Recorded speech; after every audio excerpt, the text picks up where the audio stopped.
Ini bukan sekedar perang, ini potret bagaimana kekuatan elit kapitalis global bekerja dengan cara culas dan tidak adil. Ketegangan antara Israel, Iran, dan Amerika Serikat menunjukkan satu pola yang berulang dalam geopolitik modern. Respon keras di lapangan, tapi tarik ulur di level kebijakan. Data menunjukkan konflik yang memuncak sejak akhir Februari 2026 telah melibatkan serangan lintas wilayah dengan korban sipil di kedua belah pihak dan kerusakan infrastruktur strategis. Dalam situasi ini, retorika diplomatik meningkat termasuk seruan sanksi dan kecaman di forum global seperti PBB. Namun di sisi lain, mekanisme internasional menunjukkan keterbatasannya. Dalam struktur Dewan Keamanan, hak veto negara besar membuat banyak resolusi tidak berjalan seimbang dan adil. Ini bukan fenomena baru.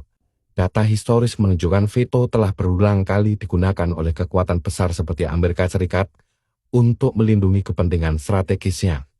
Sementara itu, Iran sendiri telah menghadapi sanksi ekonomi lebih dari 4 dekade sejak 1979. Berbagai laporan ekonomi menunjukkan dampak serius, inflasi tinggi, tekanan pada mata uang, dan keterbatasan investasi. Namun pada saat yang sama, negara tersebut tetap mampu mempertahankan stabilitas internal dan kapasitas militernya dalam batas tertentu. Di sisi energi global, konflik ini berdampak langsung pada jalur distribusi utama seperti Selat Hormuz, yang menyalurkan sekitar 20% minyak dunia.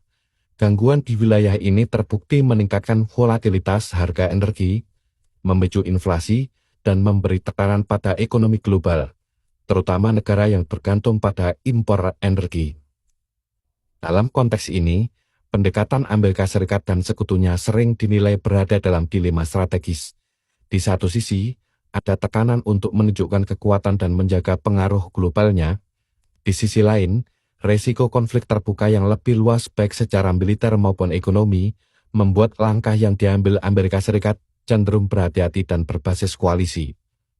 Data menunjukkan bahwa operasi militer langsung skala besar semakin dihindari digantikan oleh strategi tidak langsung, yaitu dukungan aliansi, tekanan ekonomi, dan diplomasi multilateral. Hal ini mencerminkan perubahan cara Amerika Serikat mengelola konflik bukan karena tidak mampu, tetapi karena biaya eskalasi yang sangat tinggi. Namun, pendekatan ini juga memunculkan kritik dan perlawanan.